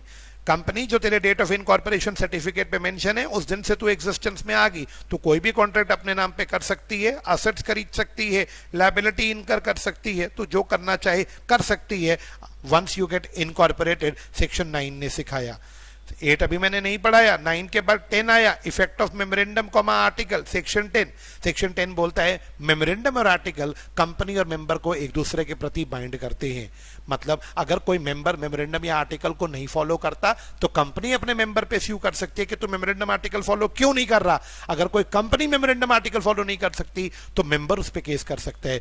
दोनों की ड्यूटी है कंपनी और मेंबर की मेमोरेंडम को फॉलो करना, दोनों में से कोई नहीं करता फॉलो, दूसरा उसको स्यू कर सकता है। Memorandum and article bind company and members to each other, दोनों एक दूसरे पे केस कर सकते हैं अगर इनमें से कोई फॉलो नहीं करेगा बेटा। बस इतनी सी बात बोलता है सेक्शन नंबर 10। तो सेक्शन 7 हो गया, 6 हो गया, 9 हो गया, 10 हो गया, 8 अगले पेज पे है। अगले पेज पे जाने से पहले किसी के मन में कोई सवाल हो? किसी के मन में कोई सवाल अगले पेज पे जाने से पहले नहीं है लगता है? ओके मेरा सवाल सेक्शन 7 के बाद बेटा मेरा सवाल मेरे पास आता है section 8 licence company. I repeat my words, licence company. Now what is licence company बेटा? सेक्शन 8 के सब सेक्शन 1 कहता है अगर किसी भी कंपनी का ऑब्जेक्ट है to promote art, science, culture, religion, environment, education, research, social welfare, अगर आप इनमें से किसी को प्रमोट करना चाहते हो, आप डिविडेंड डिस्ट्रीब्यूट बिल्कुल नहीं करना चाहते बल्कि पैसे को अगर प्रॉफिट हुआ भी तो री इन्वेस्ट करना चाहते हो, अगर आप ये तीनों कंडीशन पूरी कर देते हो तो आप सेंट्रल गवर्नमेंट के पास जाओ, वो आपको लाइसेंस दे देंगी। सेंट्रल गवर्नमेंट आपको लाइसेंस दे देगी। लाइसेंस मिलते ही आप कंपनी रजिस्टर करवा लो। आई रिपीट, लाइसेंस देते ही आप कंपनी को रजिस्टर करवा लो। तो सर पहले लाइसेंस लेंगे फिर कंपनी रजिस्टर होगी, ऐसा भी कर सकते हो, पहले लाइसेंस लेके फिर कंपनी को रजिस्टर करा लो। आप उल्टा भी कर सकते हो, पहले कंपनी रजिस्टर करवा लो फिर सेंट्रल गवर्नमेंट से लाइसेंस ले लो। दोनों ऑप्शंस अलाउड है। मैंने यहाँ लिखा लाइसेंस टू एग्जिस्टिंग कंपनी, अगर आप पहले कंपनी रजिस्टर करा के लाइसेंस लेते हो तो 8 सब सेक्शन 5 एप्लीकेबल है। पहले लाइसेंस लेके फिर कंपनी रजिस्टर करवाते हो तो सब सेक्शन 1 में लिखा है। पहले रजिस्टर करा के बाद में लाइसेंस लेते हो तो सब सेक्शन 5 कहता है। दोनों ऑप्शंस अलाउड है बेटा। लाइसेंस मिलते हो, मिलने के बाद आपका नाम होगा license company. What are the privileges and obligations? इन ऐसी कंपनीज को लिमिटेड कंपनी की तरह ही ट्रीट किया जाएगा। इसके प्रिविलेजेस और ऑब्लिगेशन बिल्कुल एक लिमिटेड कंपनी की तरह होंगे, सबसेक्शन 2 बोलता है। सबसेक्शन 3 क्या बोलता है? Firm can be member of such company. Partnership firm किसी और कंपनी के शेयर तो नहीं खरीद सकता, ये बात तो आप सबको पता है बेटा, लेकिन पार्टनरशिप फर्म कौन सी कंपनी के शेयर खरीदना चाहे तो खरीद सकता है? लाइसेंस कंपनी के। मेरा डाउट, ये बात किसी को अगर नहीं याद आई तो मुझे बता देना, आप मुझे टोक सकते हो अगर कोई बात नहीं समझ आता तो। मेरा doubt, such companies can't alter memorandum and article, बिल्कुल याद करो। ऐसी कंपनीज को अगर अपना मेमोरेंडम आर्टिकल ऑल्टर करना भी था तो सेंट्रल गवर्नमेंट से बिना पूछे ऑल्टर नहीं करना अलाउड था। क्या लाइसेंस कंपनी किसी और कैटेगरी ऑफ कंपनी में कन्वर्ट हो सकती है? हाँ सर, हो तो सकती है, बट सेंट्रल गवर्नमेंट के रूल्स हैं, पहले उन्हें प्रिस्क्राइब फॉलो करो। ये बात 5 में लिखा है। क्या सर लाइसेंस कैंसिल भी हो सकता है? हाँ, अगर आप इस सेक्शन को कॉन्ट्रावीन करते हो, लाइसेंस की कोई कंडीशन को फॉलो नहीं करते या फ्रॉड करते हो, पब्लिक के खिलाफ कुछ करते हो, तो आपका लाइसेंस कैंसिल हो सकता है। रिवोक मतलब कैंसिल हो सकता है। बट बेटा, कैंसिल होने से पहले मेरा आप सबसे सवाल है, क्या कंपनी को बोलने का मौका मिलेगा? जवाब तो दे दो, यस या नो। बिल्कुल मिलेगा सर। लाइसेंस कैंसिल होने के बाद क्या कंपनी का वाइंडिंग अप ऑर्डर हो सकता है? हाँ बेटा, लाइसेंस कैंसिल होने के बाद वाइंडिंग अप भी ऑर्डर हो सकता है, कंपनी का अमलगमेशन भी हो सकता है। पहले वाइंडिंग अप की बात करते हैं 7 और 9 में। वाइंडिंग अप कौन करेगा? सेंट्रल गवर्नमेंट करेगी बेटा वाइंड अप। अब देखो, मेरी बात को सुनो सब बच्चे ध्यान से। आज की क्लास में रजिस्ट्रार भी ऑर्डर सुनाता है। अगर आप सेक्शन 4 को देखो, आज की क्लास में सेक्शन 7 में ट्रिब्यूनल भी ऑर्डर सुनाता है, और अब बोला सेंट्रल गवर्नमेंट भी ऑर्डर सुना सकती है। तो ये गलती पेपर में प्लीज मत करना कि ट्रिब्यूनल की जगह सीजी लिखाओ, सीजी की जगह ट्रिब्यूनल लिखाओ। ये गलती प्लीज मत करना। सेक्शन 4 याद कर लो, वहां पे ऑर्डर आरओसी सुनाता है। सेक्शन 7 में ऑर्डर एनसीएलटी सुनाती है। सेक्शन 8 में ऑर्डर सीजी सुनाएगी। मेरा डाउट, वाइंडिंग अप का ऑर्डर कौन सुनाएगा? अगर सेंट्रल गवर्नमेंट को लगता है यार ये कंपनी गलत है, इसने फ्रॉड किया है, सेंट्रल गवर्नमेंट उस कंपनी को बोलने का मौका देगी और बोलेगी तू बता कंपनी, तेरे को वाइंड अप क्यों ना करा जाए। कंपनी वाइंड अप कर दी जाएगी। कोई बच्चा मुझे याद करके बताएगा, जब किसी लाइसेंस कंपनी को लाइसेंस कैंसिल करने के बाद वाइंड अप किया जाता है तो उसके जो नेट एसेट्स होते हैं उनका क्या होता है? किसी को याद है? सर, या तो वो सिमिलर नेचर की कंपनी को, वेरी गुड, या तो सिमिलर नेचर की कंपनी को दे दिए जाते हैं या फिर सेकंड ऑप्शन सर वो बैंकरप्सी फंड में, इंसॉल्वेंसी एंड बैंकरप्सी फंड में डाल देते हैं। बिल्कुल परफेक्ट बोला बेटा, थैंक यू। मेरा सवाल, अगर आपका लाइसेंस कैंसिल होने के बाद आपकी कंपनी वाइंड अप कर दी गई और आपका वाइंडिंग अप में लायबिलिटीज पे करने के बाद एसेट्स बचे हैं, तो या तो ये आपके ये एसेट्स किसी सिमिलर कंपनी को दे दिए जाएंगे जिसके सिमिलर ऑब्जेक्ट्स हैं, या फिर इन एसेट्स को बेच के जो पैसा आएगा, पैसा इंसॉल्वेंसी एंड बैंकरप्सी फंड में डाल दिया जाएगा। सर वाइंडिंग अप हो गया, क्या ऐसी कंपनीज अमलगमेट भी हो सकती हैं? हाँ, अगर सेंट्रल गवर्नमेंट को लगता है कि इस कंपनी को बंद नहीं करना चाहिए, इसको अमलगमेट करके कोई न्यू कंपनी बनानी चाहिए, सेंट्रल गवर्नमेंट ऐसा भी ऑर्डर सुना सकती है। रिमेंबर, इस कंपनी को सिमिलर कंपनी के साथ ही अमलगमेट करके एक न्यू कंपनी बनाई जाएगी। इस सेक्शन को ना मानने पे बेटा कंपनी पे 10 लाख से लेके 1 करोड़ का फाइन है। अगर अभी तक के सेक्शंस पढ़े हो वहां पेनल्टी था, यहाँ पे फाइन है। इस सेक्शन को ना मानने पे 10 लाख से लेके 1 करोड़ का फाइन है और ऑफिसर पे 25,000 से लेके 25 लाख का फाइन है। और अगर वाकई फ्रॉड किया है इन लोगों ने लाइसेंस लेने के बाद तो ऑफिसर्स को 447 में फ्रॉड के लिए भी लायबल ठहराया जा सकता है। लेकिन ये सेक्शन तभी लगता है जब आप लोगों ने फ्रॉड किया हो। लाइसेंस कंपनी सेक्शन 8 हो गया। 8 के बाद हमने 9 और 10 वहां कर लिए। 19 करने के बाद हमारा नेक्स्ट सेक्शन आता है commencement of business 10A। I repeat, licence के बाद 9, 10 हमने उधर कर लिया, इफेक्ट ऑफ रजिस्ट्रेशन और इफेक्ट ऑफ मेमोरेंडम। अब हमारा आता है commencement of business section 10A। Class conditions क्या है बिजनेस कमेंस करने की? बड़ा सिंपल सा जवाब है, ध्यान रखिएगा बेटा। अगर आपको अपना बिजनेस स्टार्ट करना है या बोरोइंग पावर्स यूज करनी है, लोन्स वगैरह लेने हैं, तो आप अपना बिजनेस तब तक स्टार्ट नहीं करेंगे, अपने बोरोइंग पावर्स को तब तक यूज नहीं करेंगे जब तक आप ए और बी कंडीशन सेटिस्फाई ना करो। What was a condition? Company को पहले डिक्लेरेशन फाइल करना है। मैक्स टू मैक्स 180 दिन में फाइल होना चाहिए डिक्लेरेशन। ये डिक्लेरेशन डायरेक्टर साहब फाइल करेंगे। सर डिक्लेरेशन तो कंपनी बनने से पहले दिए जाते हैं, हैं। हाँ, कंपनी बनने से पहले तो सेक्शन 7 में डिक्लेरेशन दिए थे, ये डिक्लेरेशन तो कंपनी बनने के 6 महीने के अंदर अंदर देना है सेक्शन 10A में। सर इस डिक्लेरेशन में लिखना क्या है, पहले ये बताओ, डिक्लेरेशन देगा कौन? डायरेक्टर देगा। सर लिखना क्या है कि सब्सक्राइबर्स ने जितना एग्री किया था उतने शेयर्स ले लिए, पैसे दे दिए। आप सबको तो याद होगा हमारे सब्सक्राइबर्स को कम से कम एक एक शेयर तो लेना पड़ता है। सब्सक्राइबर स्टार्टिंग में बता रहे थे मेमोरेंडम में वो कम से कम कितना शेयर सब्सक्राइब करेंगे। अब किसी ने अगर कहा था मैं 10 शेयर सब्सक्राइब करूंगा तो कंपनी बनते उसको 10 शेयर्स खरीदने पड़ेंगे, पे करना पड़ेगा। डायरेक्टर लिख के देगा कि सारे सब्सक्राइबर्स ने जितना शेयर एग्री किया था वो खरीद लिया है, पे कर दिया है। तो डिक्लेरेशन जमा कराना और कंपनी को अपने रजिस्टर्ड ऑफिस की बेटा वेरिफिकेशन करवानी होती है। Sir what is verification?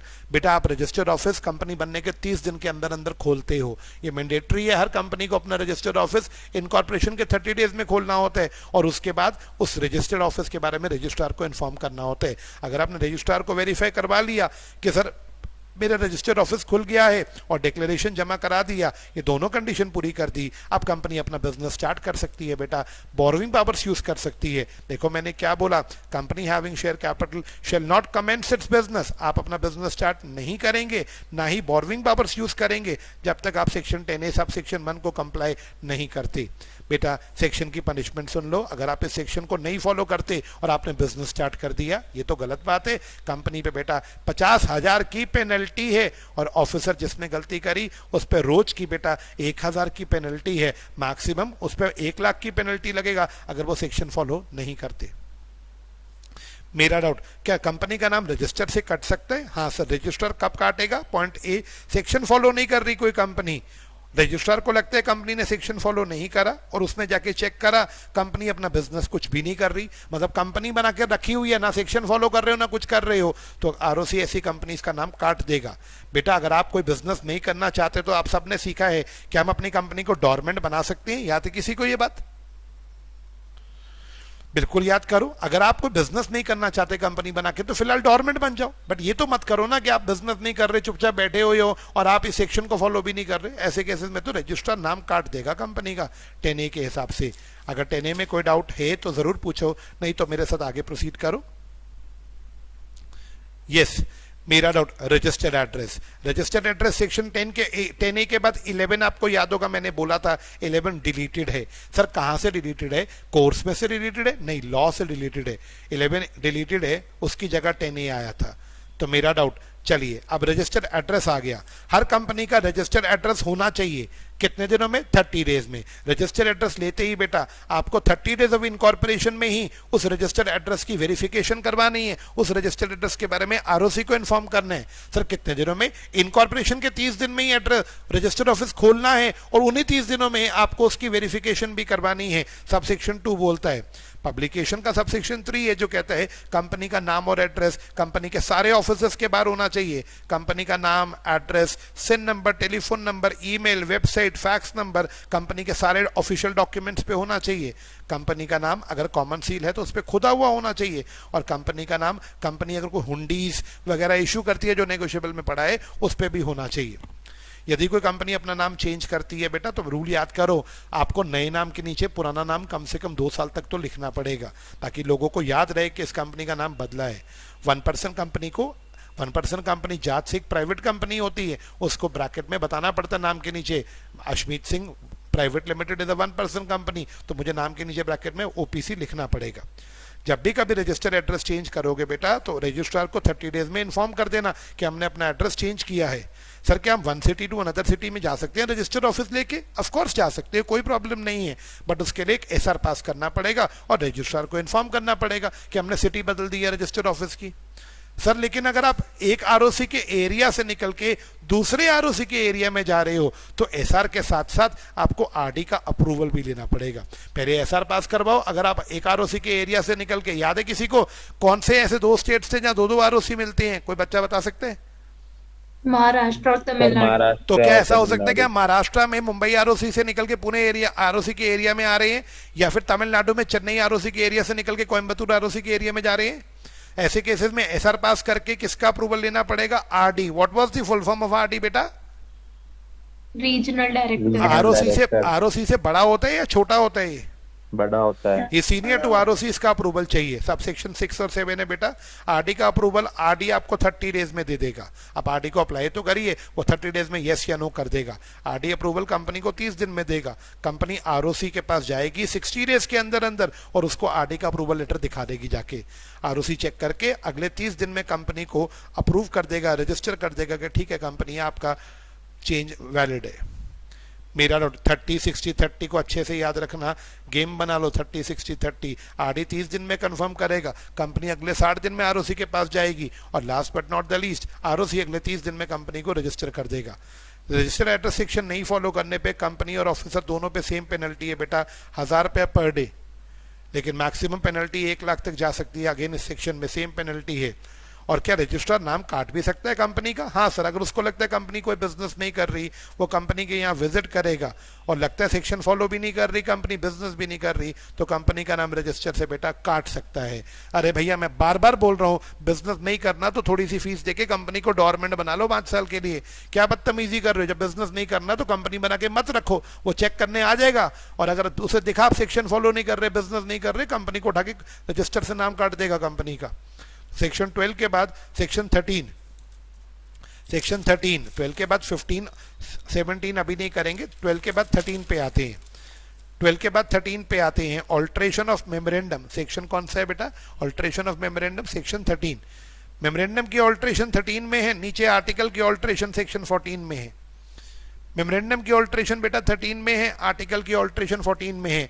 Let start with memorandum की ऑल्ट्रेशन। क्या कंपनी अपना नाम चेंज कर सकती है? हाँ, 13 1 2 3 और 6 लगाना। नाम चेंज करने के लिए एसआर पास करना पड़ेगा। सेक्शन 42 और 43 कंप्लाई करना पड़ेगा। 42 और 43 क्या था? ये रहा 42 43 बेटा, देख सकते हो आप 42 43, ये सारे कंडीशन। नाम जब भी चेंज करो आपको 42 43 को फॉलो करना पड़ेगा। नाम चेंज के लिए आपको सेंट्रल गवर्नमेंट से भी परमिशन मांगना पड़ेगा। बट हाँ, अगर आप कन्वर्जन की वजह से नाम चेंज कर रहे हो, आप प्राइवेट से पब्लिक में कन्वर्ट हुए हो या पब्लिक से प्राइवेट में कन्वर्ट हुए हो, सिर्फ लिमिटेड वर्ड हटा रहे हो या ऐड कर रहे हो, तो आपको उसके लिए सेंट्रल गवर्नमेंट से पूछने की कोई जरूरत नहीं है। एसआर आपने पास किया, सीजी का अप्रूवल आपने लिया, दोनों चीजें रजिस्ट्रार के पास जमा करा देना। रजिस्ट्रार आपको नया सीओआई दे देगा बेटा। कंपनी को जिस दिन नया सीओआई मिल गया उस दिन से कंपनी का नाम, नया नाम इफेक्टिव माना जाएगा। आप आरओसी के पास जाइएगा, आरओसी को जाके एसआर जो आपने पास किया वो और सेंट्रल गवर्नमेंट का अप्रूवल लेटर दे आना। आरओसी आपको रजिस्टर करके नया सीओआई दे देगा बेटा। मेरा डाउट, ये चेंज ऑफ नेम हो गया। क्लास पेपर में काफी आता है change of name. Change of address, अगर हम एक स्टेट से दूसरे स्टेट में जाएंगे, यहां गलती मत करना। एक आरओसी से दूसरे आरओसी के अंदर जाते हैं within the same state तो सेक्शन 12 था, लेकिन अगर स्टेट बदल रहे हैं one state to another state तो यहाँ पे 13 लग रहा है, क्योंकि जब आप स्टेट बदलोगे तो आपका मेमोरेंडम ऑल्टर होगा बेटा। और वहां पे क्या था, जब आप एक आरओसी की जुरिस्डिक्शन से निकल के दूसरे आरओसी की जुरिस्डिक्शन में जाते हो तो स्टेट सेम होता है, वहां आरडी का अप्रूवल चाहिए। बट यहाँ स्टेट बदल रहे हैं, आपको सेंट्रल गवर्नमेंट का अप्रूवल लेना पड़ेगा। आप एड्रेस चेंज कर रहे हो, एसआर पास करो, सेंट्रल गवर्नमेंट का अप्रूवल लो। सेंट्रल गवर्नमेंट 60 डेज में आपको यस या नो कर देगी, लेकिन सेंट्रल गवर्नमेंट 60 दिन में यस या नो करने से पहले देखती है कि आपके क्रेडिटर्स को, डिवेंचर होल्डर्स का कंसेंट आपने लिया था, या फिर आपने उन लोगों को पे कर दिया था, या उनके लिए कोई सिक्योरिटी रखा था। सेंट्रल गवर्नमेंट 60 डेज में आपको अप्रूव करेगी, हाँ या ना करेगी, बट करने से पहले वो कंफर्म करेगी क्या क्रेडिटर्स और डिबेंचर होल्डर को प्रॉब्लम तो नहीं है कंपनी का रजिस्टर ऑफिस शिफ्ट होने से, या कंपनी ने उनको पे ऑफ कर दिया, या उनके पास कोई सिक्योरिटी रख दी। जब तक सेंट्रल गवर्नमेंट क्रेडिटर्स और डिबेंचर होल्डर्स को लेकर सेटिस्फाई नहीं होगी, वो कंफर्म नहीं करेगी बेटा।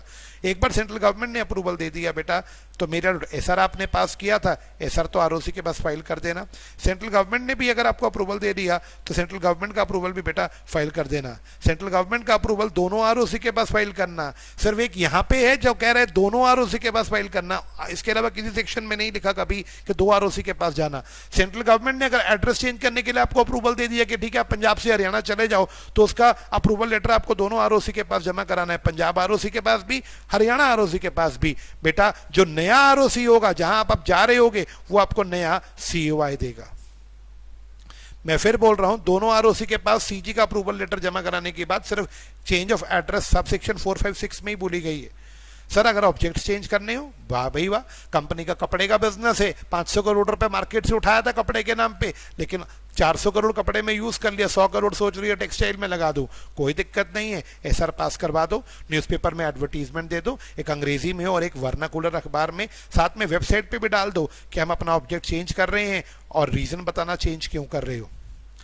एसआर पास कर दो, यानी शेयर होल्डर से परमिशन ले लो। उसके बाद बेटा मैंने बोला आपको न्यूज़पेपर में एडवर्टीजमेंट देना है, अंग्रेजी और वर्नाकुलर अखबार में, साथ में वेबसाइट पे भी डालना है। यू हैव टू टेल कि आप चेंज कर रहे हो, रीजन डालना पड़ेगा।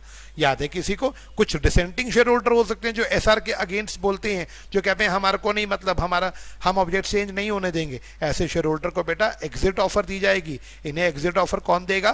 प्रमोटर्स देंगे या कंपनी के मेजर शेयर होल्डर्स देंगे। बेटा एसआर आते ही एसआर पास किया था तो एसआर की कॉपी तो फाइल करना ही पड़ेगा। आप एसआर की कॉपी फाइल करेंगे, आरओसी आरओसी के पास फाइल करेंगे एसआर की कॉपी, आरओसी 30 दिन के अंदर अंदर आपकी ऑल्ट्रेशन को बेटा रजिस्टर कर देगा। पेपर में ऐसा क्वेश्चन नहीं आता ऑल्ट्रेशन ऑफ मेमोरेंडम, पेपर में कोई एक ऑल्ट्रेशन आएगी, चाहे वो नाम की आ जाए, चाहे एड्रेस की आ जाए, चाहे ऑब्जेक्ट्स की आ जाए। यहां मैंने एक हैशटैग डाला, no alteration in memorandum valid unless registered as per this section. कोई भी ऑल्ट्रेशन वैलिड नहीं होगी जब तक वो रजिस्टर्ड नहीं होगी बेटा। आर्टिकल की ऑल्ट्रेशन का सेक्शन 14 है जो कहता है आर्टिकल ऑल्टर करने हैं तो भैया एसआर पास करना पड़ेगा। कन्वर्जन्स करनी है, सेक्शन 14 में प्राइवेट टू पब्लिक की कन्वर्जन भी है बेटा और पब्लिक टू प्राइवेट की कन्वर्जन भी है। कन्वर्जन्स करनी है तो भी सेक्शन 14 लगेगा और अगर सिर्फ आर्टिकल ऑल्टर करने हैं तो भी सेक्शन 14 लगेगा। अगर आप प्राइवेट से पब्लिक कंपनी में कन्वर्ट कर रहे हो, जिस दिन आप अपना आर्टिकल ऑल्टर करोगे, आर्टिकल में से प्राइवेट वाली 3 रिस्ट्रिक्शन हटाओगे, उसी दिन से आपका कन्वर्जन माना जाएगा फ्रॉम प्राइवेट टू पब्लिक। लेकिन अगर आप पब्लिक से प्राइवेट कंपनी में कन्वर्ट कर रहे हो तो सेंट्रल गवर्नमेंट का बेटा अप्रूवल लेना पड़ेगा। आई रिपीट, प्राइवेट से पब्लिक में सेंट्रल गवर्नमेंट का अप्रूवल नहीं चाहिए। वहां तो जिस दिन आपने आर्टिकल चेंज किया उसी दिन से आपकी कंपनी प्राइवेट नहीं रही, पब्लिक बन गई। बट अगर आप पब्लिक से प्राइवेट बन रहे हैं, आपको सेंट्रल गवर्नमेंट का अप्रूवल चाहिए। सेंट्रल गवर्नमेंट का अप्रूवल मिलते ही ऑल्टर्ड आर्टिकल्स की कॉपी, सेंट्रल गवर्नमेंट का अप्रूवल 15 दिन में आरओसी को जमा करा देना, आरओसी अपने आप रजिस्टर कर देगा। तो ये सेक्शन 3 केसेस में एप्लीकेबल है। नाम सिर्फ आर्टिकल ऑल्टर करने हैं तो भी section applicable, private to public में कन्वर्ट करना तो भी सेक्शन यही एप्लीकेबल, पब्लिक टू प्राइवेट में कन्वर्ट होना तो भी बेटा यही सेक्शन एप्लीकेबल होगा, सेक्शन 14। किसी को 14 तक में कोई सवाल हो प्लीज जरूर पूछे। 14 तक में कोई सवाल नहीं है। नेक्स्ट सवाल 14 के बाद 15 बोलते हैं ऑल्ट्रेशन टू बी नोटेड। बेटा एक बात बताओ, अगर मैंने मेमोरेंडम आर्टिकल ऑल्टर करा तो ऑल्ट्रेशन सिर्फ एक मेमोरेंडम आर्टिकल पे होगा? ये जितने भी मेमोरेंडम आर्टिकल्स हमारे पास पड़े सब पे ऑल्ट्रेशन और करना पड़ेगा? सर जितने हैं और सब पे करना पड़ेगा। अगर मैंने किसी को alteration in memorandum article to be noted on every copy, मान लो मैंने किसी को मेमोरेंडम इशू कर दे दिया, आर्टिकल दे दिया, बट उस पर ऑल्ट्रेशन नहीं करके दी, तो बेटा 1000 रुपये की पेनल्टी है कंपनी पे भी ऑफिसर पे भी फॉर एवरी कॉपी। कोई एक कॉपी भी किसी को बिना ऑल्टर करे आपने पुरानी वाली पकड़ा दी तो 1000 रुपया, 5 कॉपी पकड़ाई तो 5000 कंपनी को भी लगेगा, 5000 ऑफिसर को भी लगेगा। तो मेमोरेंडम हो या आर्टिकल, उनमें जब भी कोई ऑल्ट्रेशन होगा बेटा वो नोटेड होना चाहिए। 15 के बाद 16 रेक्टिफिकेशन ऑफ नेम की बात करता है, उसको 2 मिनट बात करेंगे। कॉपीज ऑफ मेमोरेंडम सेक्शन 17, आप बताइए क्या मेमोरेंडम की कॉपी हो चाहे आर्टिकल की कॉपी हो, क्या ये कोई मेंबर मांगेगा तो उसको देनी पड़ेगी? हाँ जी सर। 17 कहता है आपको मेमोरेंडम की कॉपी चाहिए, आर्टिकल की कॉपी चाहिए, या सेक्शन 117 में जो रेजोल्यूशन पास हुए थे, 117 जनरल मीटिंग का सेक्शन है, 117 में बेटा एसआर पास होता है, एमडी की अपॉइंटमेंट को लेकर रेजोल्यूशन पास होता है। आपको उन रेजोल्यूशन की कॉपी चाहिए, मेमोरेंडम की कॉपी चाहिए, आर्टिकल की कॉपी चाहिए, 117 वाले रेजोल्यूशन की कॉपी चाहिए, तो आपको 7 दिन में कंपनी प्रोवाइड कर देगी। आप जब भी रिक्वेस्ट करोगे बट आपको कुछ फीस देनी पड़ेगी। आपको 7 दिन में बेटा कंपनी प्रोवाइड कर देगी, लेकिन आपको पहले कुछ फीस देनी पड़ेगी। बेटा डिफॉल्ट अगर आपने करा, आप कोई कंपनी अपने मेंबर को मेमोरेंडम आर्टिकल नहीं देती तो उसके ऑफिसर और कंपनी पे बेटा रोज का 1000 रुपये फाइन है जब तक वो कॉपी नहीं देते। 7 दिन में देनी होती है। 7 दिन में अगर आपने किसी को कॉपी नहीं दी मेमोरेंडम आर्टिकल की तो पर डे 1000 रुपीज का फाइन है। ये fine max to max 1 lakh तक जा सकता है। 17 कॉपीज देने की बात कर रहा है, 15 नोटिंग की बात कर रहा है, बीच में 16 हमने छोड़ा था। 16 अब आएगा रेक्टिफिकेशन ऑफ नेम। बेटा 16 अब आएगा rectification of name. Class rectification of name का सेक्शन कब एप्लीकेबल है? जब कंपनी रजिस्टर्ड हो गई है लेकिन बाद में पता लगा कि कंपनी किसी, बेटा ये सेक्शन, एक minute, attention to all, attention to all, सब लोग अटेंटिव हैं? Yes sir. इसमें मुझे कुछ इंपॉर्टेंट बताना है। मैंने क्लास में कुछ गलती करी थी इस सेक्शन में। I would like to correct rectify my mistake. सब लोग रेडी हैं? Yes, sir. हाँ जी, विनीत आप हैं क्लास में? Yes sir. देखना मैंने क्या गलती करी थी, आप पकड़ना। हाँ जी, अगर कोई कंपनी रजिस्टर हुई है आइडेंटिकल किसी ऐसे नाम से जो आइडेंटिकल है या क्लोजली रिजेंबल करता है किसी एग्जिस्टिंग कंपनी के नाम से, कोई कंपनी गलती से रजिस्टर होगी बेटा लेकिन उसका नाम किसी एग्जिस्टिंग कंपनी के नाम से मैच कर रहा था, तो सेंट्रल गवर्नमेंट ऐसी कंपनी को 3 महीने का टाइम देगी और बोलेगी OR पास करके अपना नाम बदलो। यहाँ पे कंपनी अपनी मर्जी से बदल रही है बेटा या गवर्नमेंट डांट रही है कि आपका नाम किसी को कॉपी कैसे किया आपने? गवर्नमेंट डांट रही है। अगर आपने किसी कंपनी का नाम चुराया है तो ये वाला पॉइंट एप्लीकेबल, अगर आपने किसी का ट्रेडमार्क चुराया है बेटा तो ये वाला पॉइंट एप्लीकेबल। अब मैं आपको बताता हूं मैंने यहाँ गलत क्या बोला था, मैंने कुछ गलत नहीं बोला था लेकिन ठीक करना पड़ेगा। आओ, अगर आपकी कंपनी रजिस्टर होगी लेकिन आपने किसी का ट्रेडमार्क चुरा लिया, किसी को याद है हमने किसी का नाम नहीं चुराया, किसी का ट्रेडमार्क चुरा लिया, तो ट्रेडमार्क का प्रोप्राइटर अगर हमारी कंप्लेंट करता है हमारी इनकॉर्पोरेशन के 3 साल के अंदर अंदर कि जिन्होंने मेरा ट्रेडमार्क चुराया, तो सेंट्रल गवर्नमेंट हमें 6 महीने का टाइम देगी और बोलेगी OR पास करके आप अपना नाम बदलो। बेटा किसी कंपनी का नाम चुराओगे तो भी सेंट्रल गवर्नमेंट आपको डांट लगाएगी, किसी का ट्रेडमार्क चुराओगे तो भी डांट लगाएगी। सेंट्रल गवर्नमेंट कितना टाइम देगी बेटा बताना जरा? कंपनी का नाम चुराया होगा तो कितना टाइम? 3 मंथ्स। ट्रेडमार्क चुराया होगा तो कितना टाइम? 6 मंथ्स। मेरे बच्चों इसमें अमेंडमेंट आई थी, ये 3 मंथ्स हो गया था। आपके बैच में मैंने यहाँ 3 मंथ्स लिखवाया है, आप देख सकते हो अपनी कॉपीज में। Yes, sir. बेटा बट वो अमेंडमेंट अभी एप्लीकेबल नहीं हुई, वो मई के लिए एप्लीकेबल हुई है। क्या बच्चे मेरी बात समझ आया? अगर आप दिसंबर दे रहे हो तो आप दिसंबर के लिए यहां क्या लिखोगे बेटा बोलो? दिसंबर वाले बच्चे जो जितने भी बच्चे यहां बैठे हैं मैं उम्मीद कर रहा हूं सब दिसंबर दे रहे हैं। Yes, sir. तो दिसंबर वाले यहां पे कॉपी में मैंने 3 मंथ्स लिखवाया था, उसको काट के वापस क्या कर देंगे बोलो? 6 months. 6 मंथ्स। वो अमेंडमेंट मैंने पहले करा दी, वो अमेंडमेंट अगले अटेम्प्ट के लिए रिलेवेंट है। ओके, अगर आप मई दोगे तो 3 मंथ्स आप लिख सकते हो।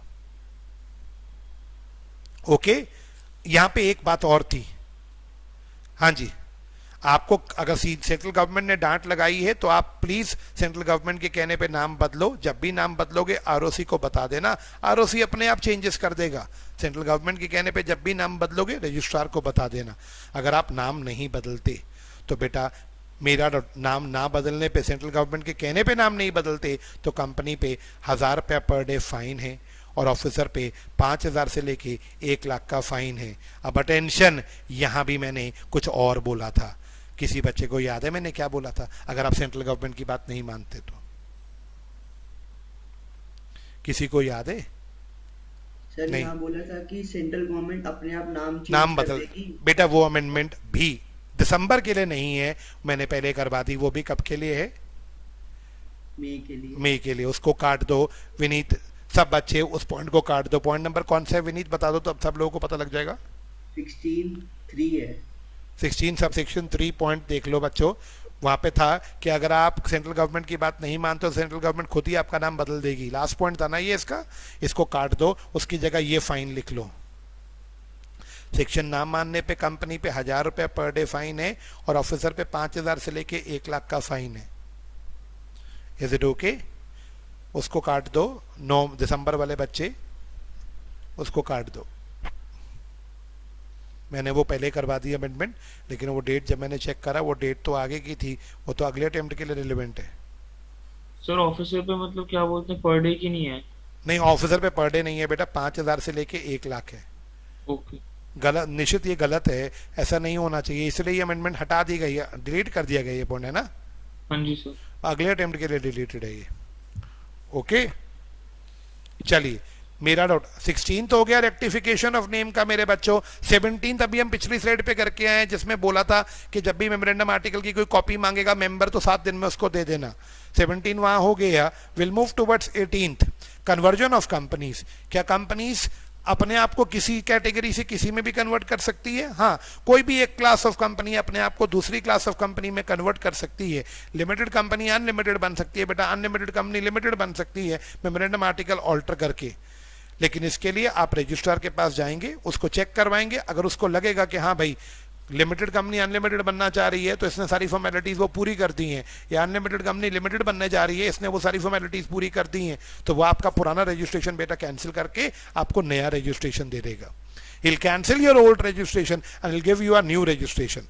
मेरे दोस्तों न्यू रजिस्ट्रेशन मिल तो जाएगा, लेकिन याद रखना लिमिटेड कंपनी अनलिमिटेड बनी या कोई अनलिमिटेड कंपनी लिमिटेड में कन्वर्ट हो गई तो जो उसकी पुरानी लायबिलिटीज हैं उनका क्या होगा, किसी बच्चे को याद है?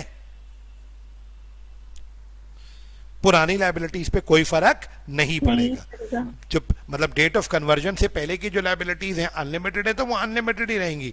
क्या बात क्लियर? आगे से लिमिटेड हो जाएंगी लेकिन पुरानी तो पुरानी वाली तो वही रहेंगी बेटा जो पहले से थी। सेक्शन 19 बात करता है, 18 सिर्फ कन्वर्जन की बात करता है बेटा। 19 बोलता है सब्सिडरी कंपनी होल्डिंग के शेयर्स नहीं खरीद सकती। याद है बेटा? सब्सिडरी कंपनी को होल्डिंग के शेयर्स खरीदने अलाउड या not allowed? Not allowed. 3 exception है, एग्जाम के लिए काफी इंपॉर्टेंट है। अगर सब्सिडरी होल्डिंग के share as a legal representative ले रही है तो ले सकती है, एज अ ट्रस्टी ले रही है, याद करो एग्जांपल्स दिए थे, ट्रस्ट बना के ले रही है, ले सकती है। अगर सब्सिडरी ने होल्डिंग सब्सिडरी रिश्ते से पहले के लिए रखे थे होल्डिंग के शेयर तो भी रख सकती है। लेकिन याद है इस वाले केस में वोटिंग राइट अलाउड नहीं होगा सब्सिडरी को होल्डिंग की मीटिंग्स में। किसी को ध्यान है ये point? Yes, sir. Yes, I repeat, subsidiary company को होल्डिंग के शेयर लेना not allowed, absolutely not allowed. लेकिन बेटा मैंने फिर बोला एज अ लीगल रिप्रेजेंटेटिव ले सकती है, एज अ ट्रस्टी ले सकती है, या prior to holding and subsidiary relation पहले से है तो ले सकती है। लेकिन सी वाले पॉइंट में वोटिंग राइट अलाउड नहीं है सब्सिडरी को होल्डिंग की मीटिंग में जाके। ये 19 बोलता है बच्चे। 20 बात करता है सर्विस ऑफ डॉक्यूमेंट की। अगर कंपनी ने हमें कोई डॉक्यूमेंट देना हो तो भाई service of document on company, हमें कंपनी को कोई डॉक्यूमेंट देना हो बेटा तो हम registered post, speed post, courier, email या खुद जाके हैंड डिलीवरी दे आएंगे। कहाँ जाके दे के आएंगे हम कंपनी को? उसके रजिस्टर एड्रेस पे। वाइसा वर्सा, अगर कंपनी को हमें या आरओसी को कोई डॉक्यूमेंट भेजना हो तो कंपनी नॉर्मल पोस्ट से, स्पीड पोस्ट से, रजिस्टर्ड पोस्ट से, कोरियर से, ईमेल से, हैंड डिलीवरी से किसी भी तरीके से हमें पहुंचा देगी। मेरा डाउट, लेकिन एक बात याद है, अगर बेनिफिशियर ओनर के रिकॉर्ड्स डिपॉजिटरी ने भेजने थे, याद करो डिपॉजिटरी हर साल एजीएम पे कंपनी को बताया करता था एजीएम से पहले कि कितने लोग हैं जिनके पास डीमेट फॉर्म में शेयर है। डिपॉजिटरी जब भी कंपनी को कोई डॉक्यूमेंट देगा वो सिर्फ इलेक्ट्रॉनिक मोड से देगा, क्योंकि वो बहुत वॉल्यूम ऑफ डेटा होगा जो डिपॉजिटरी देगा, वो मैनुअल हाथ का पोस्ट वगैरह नहीं करेगा।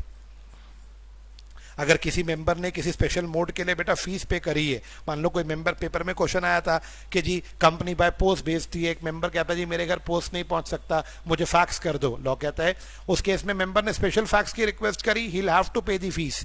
फैक्स का जो भी खर्चा आता है उसको पे करना पड़ेगा। अगर कंपनी ने उससे फीस चार्ज कर ली, अब कंपनी जो रिक्वेस्ट मेंबर ने करी तुझे वो पूरी करनी पड़ेगी।